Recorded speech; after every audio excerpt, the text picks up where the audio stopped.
할렐루야. 우리가 본인과 인사하실 때 하나님이 살아계시는데 뭘 걱정하십니까? 이렇게 한번 인사해 보실까요?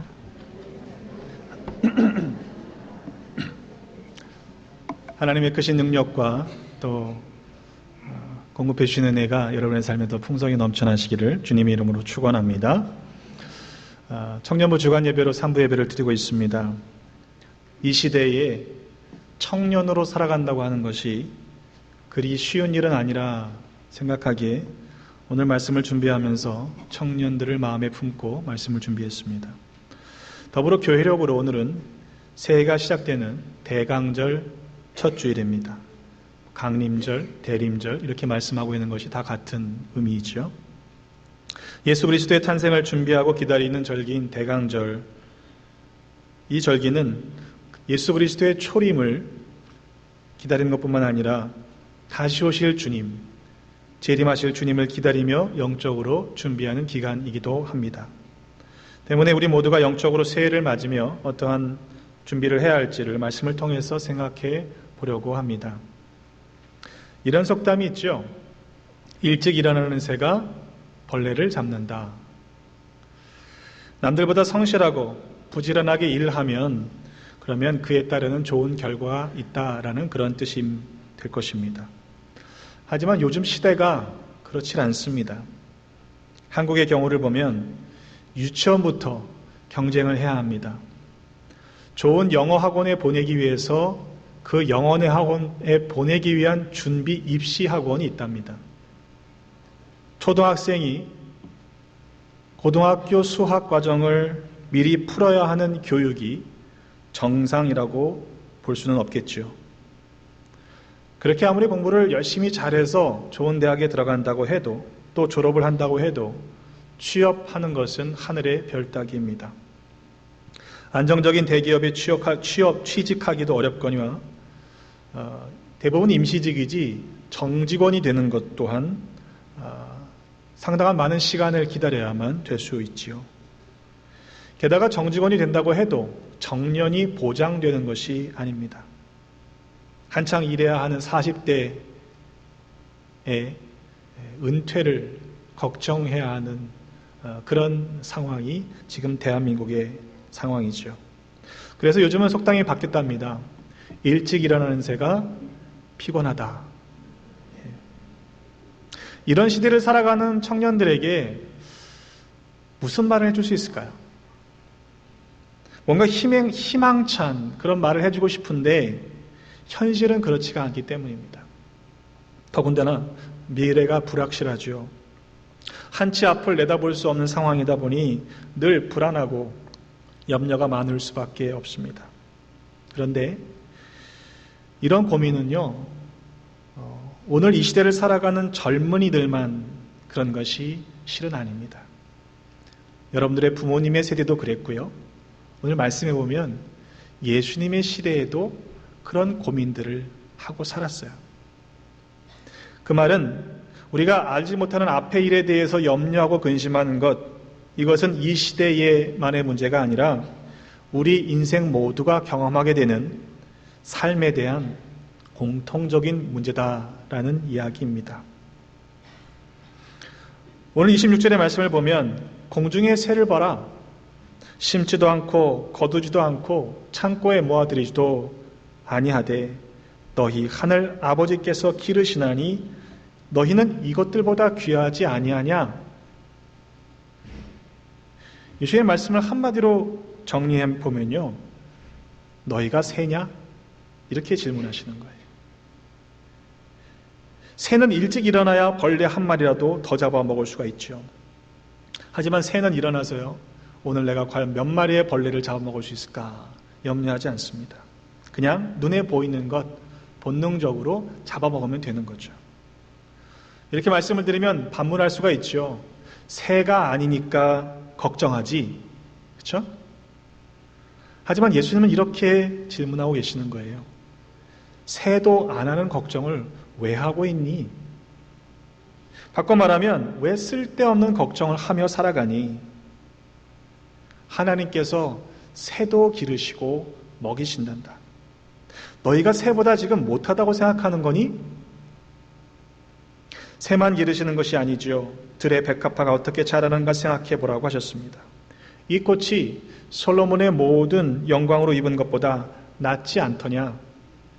오늘 있다가 내일 아궁이에 던져지는 들풀도 하나님께서 이렇게 입히시는데 하물며 너희일까 보냐?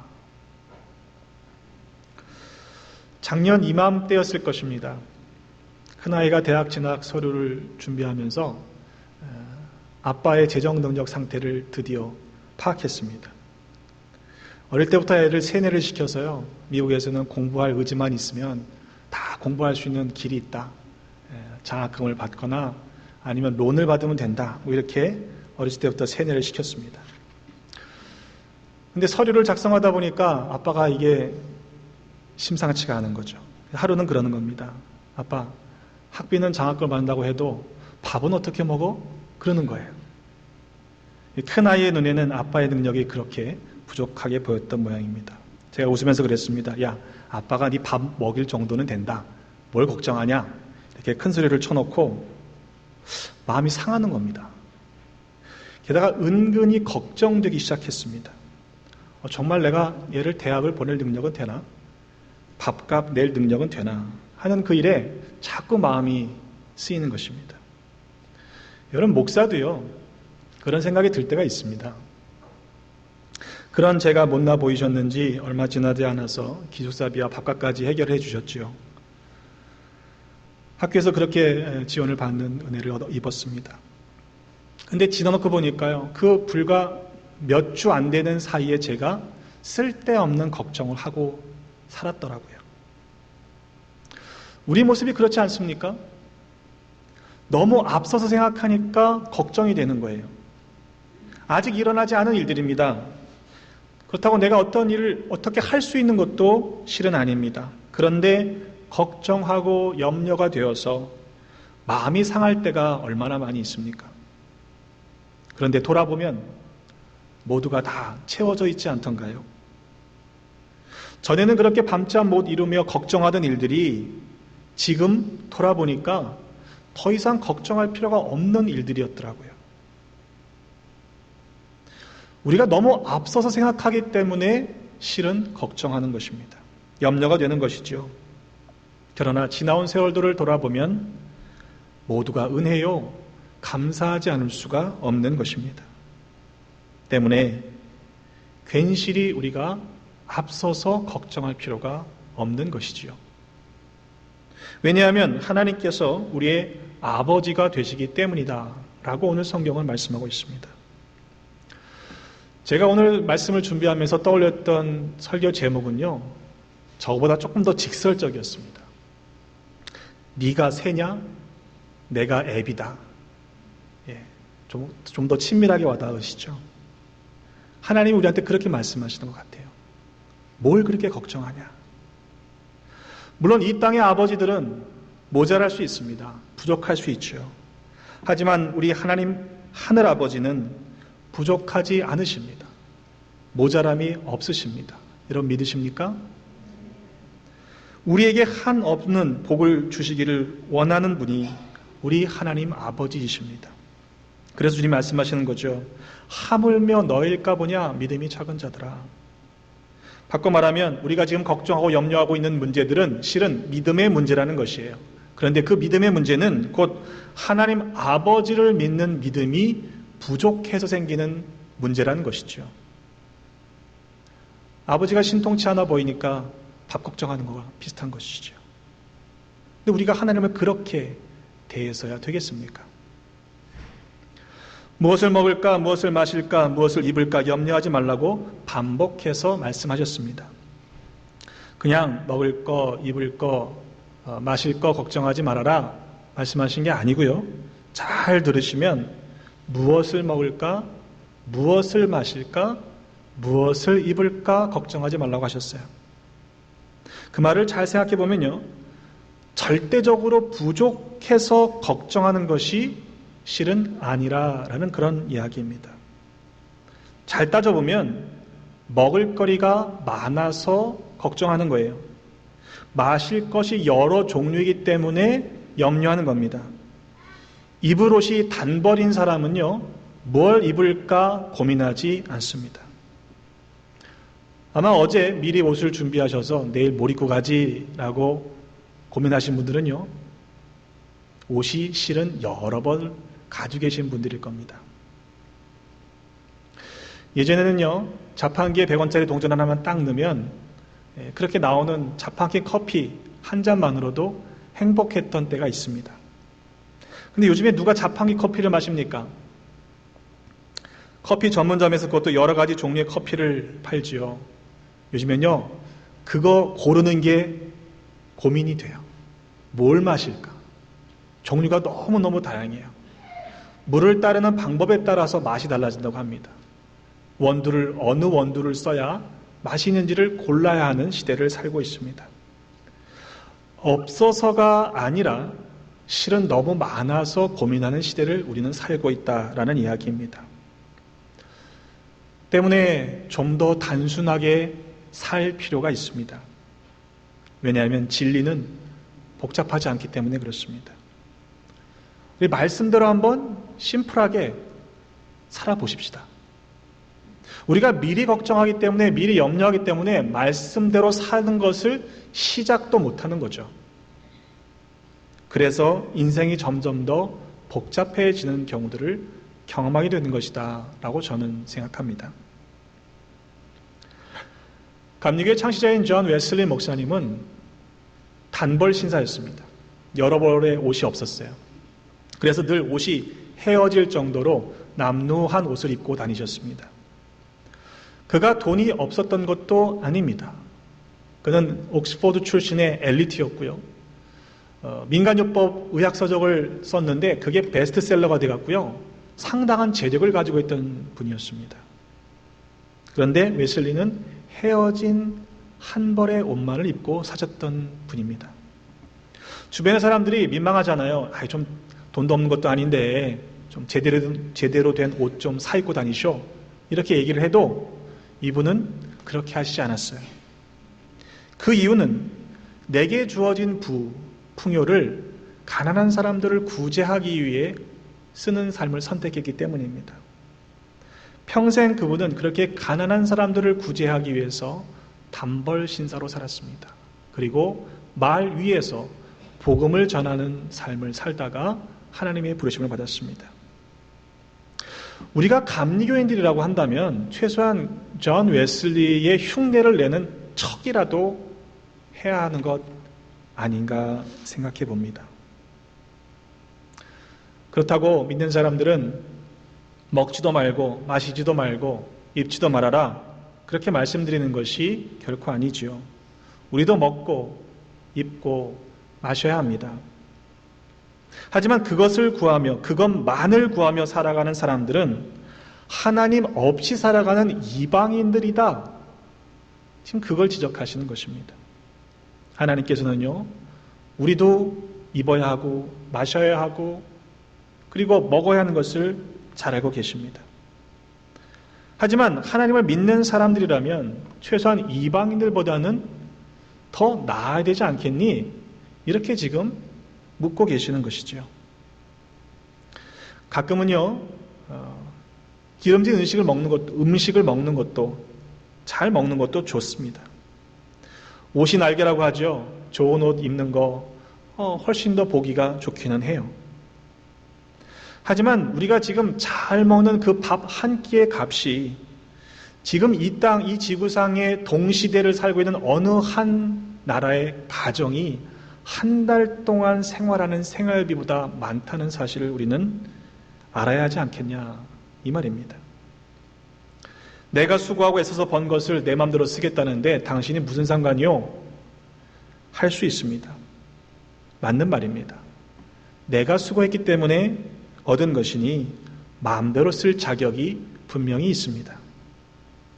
하지만 그렇다면 우리가 과연 믿지 않는 사람들과 어떤 차이를 갖고 있는 것일까요?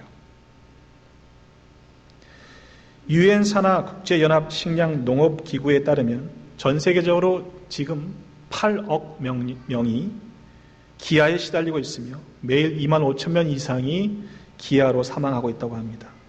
1초에 5명의 어린이가 기아로 굶어 죽는 시대를 지금 우리가 살고 있습니다. 오래전의 이야기가 아니에요. 지금의 이야기입니다. 그런데 지구 전체를 놓고 보면요, 생산되는 총 식량, 곡식의 양이 세계의 전 인구가 먹고도 남을 만큼 충분하다는 사실이죠. 때문에 식량이 모자라서 죽는 것은 아니라는 이야기입니다. 단순히 가난하기 때문에 굶어 죽는 건 아니라는 말이죠. 그런 나라, 그런 가정에서 태어난 것이 할 수 없는 일이지 라고 그냥 쯧쯧쯧 넘겨버릴 일도 결코 아닙니다. 주님 말씀하십니다. 너희는 먼저 그의 나라와 그의 의를 구하라. 그리하면 이 모든 것을 너희에게 더하시리라. 요약해 보면요, 새처럼 살지 말자. 이방인처럼 살지 말자. 믿음으로 살아가자. 이렇게 우리에게 말씀하시는 것입니다. 삶의 우선순위를 보면요, 그 사람의 믿음이 어떤 정도인지를 알 수가 있습니다. 아무리 겉으로는 영적인 것처럼 보여도요, 우리 삶의 순서가 결국 우리가 무엇을 더 귀하게 여기는지 그 가치를 반영하고 있기 때문에 그렇습니다. 좋은 직장만 얻기를 구하지 마십시오. 주님의 일을 감당하기에 필요한 직장을 달라고 구하십시오. 훌륭한 신랑 신부감 달라고 구하지 마십시오. 여러분이 그런 좋은 신랑 신부감이 되려고 애쓰세요. 그리고 그런 아름다운 믿음의 가정을 이루어서 하나님 나라의 영광을 위해 쓰임받기를 먼저 구하십시오. 그러면 하나님께서 짝지으신 배필을 보여주실 겁니다. 잘 먹고 잘 입고 잘 사는 것이 그저 인생의 목표라면 우리는 그것밖에는 누리지 못하고 인생을 마감하게 되고 말 것입니다. 예수님이요, 이 땅에 오실 때는 말구 위에서 태어나셨어요. 마리아의 품에 안겨있는 동물들이 이렇게 쳐다보고 이렇게 따뜻한 분위기의 이런 낭만적인 장면이라고 생각하면 큰 착각입니다. 가장 낮고 낮은 자리, 천한 자리에 오셨습니다. 하나님이 이 땅에 육신의 모습으로 오신 이유입니다. 과연 우리는 어떠합니까? 주님이 오신 이 이유를 잊어버리고 그 임하신 낮은 자리를 잊어버리고 그저 우리 스스로가 높아지기만을 구하고 있지는 않습니까? 벌써부터 마음이 들떠서 어떤 성탄 선물을 이번에 준비해서 주지? 부푼 마음, 그 마음 때문에 혹시라도 성탄의 주인이신 예수 그리스도를 위한 준비해야 될 것들을 우리가 잊고 살지는 않습니까? 바라기는 이번 대강절은 진정한 성탄의 의미를 회복하는 그런 절기가 되었으면 좋겠습니다. 주님이시라면 지금 어디에 계실까? 한번 생각해 보시기를 바랍니다. 높고 화려한 자리는 분명히 아닐 것입니다. 가난하고 소외된 사람들을 위한 자리에 함께 계실 것입니다. 물론 잘 먹고 잘 입고 또 한 해 동안 고마웠던 분들에게 선물을 준비하는 것 그 자체를 죄의식을 가져야 한다라고 말씀드리는 것은 아닙니다. 우리가 조금 덜 먹고 조금 덜 좋은 옷을 입더라도 우리가 생각했던 것보다 그 단계를 좀 한 단계 낮춰서 선물을 준비하더라도 함께 나누는 삶을 살았으면 좋겠다. 지금 그 말씀을 드리는 것입니다. 우리의 씀씀이를 보면 알 수 있죠. 먼저 그의 나라와 그의 의를 구하라고 말씀하셨습니다. 그것이 나중이 되지 않았으면 좋겠습니다. 먼저 구하십시오. 그러면 하나님께서 여러분들의 인생을 책임져 주실 것입니다. 우리 그런 은혜를 모두가 누리시기를 주님 이름으로 축원합니다. 기도하겠습니다. 하나님, 낮고 낮은 이 땅에 육신의 모습으로 임하신 그 주님의 은혜를 인하여 감사 찬송 올려드립니다. 우리는 믿는다 하면서도 때로 염려하고 근심하며 살았던 때가 많았음을 고백하며 회개합니다. 우리 모두가 먼저 그의 나라와 그의 의를 구함으로 구별된 하나님의 백성답게 살아가는 삶이 되게 하여 주옵소서. 주님께서 이 땅에 찾아오신 이유를 잊지 않게 하시고 이 성탄의 절기에 소외되고 가난한 이웃들을 돌보는 우리 모두가 되게 하여 주옵소서. 우리에게 생명까지도 내어주신 예수 그리스도의 이름으로 기도드립니다.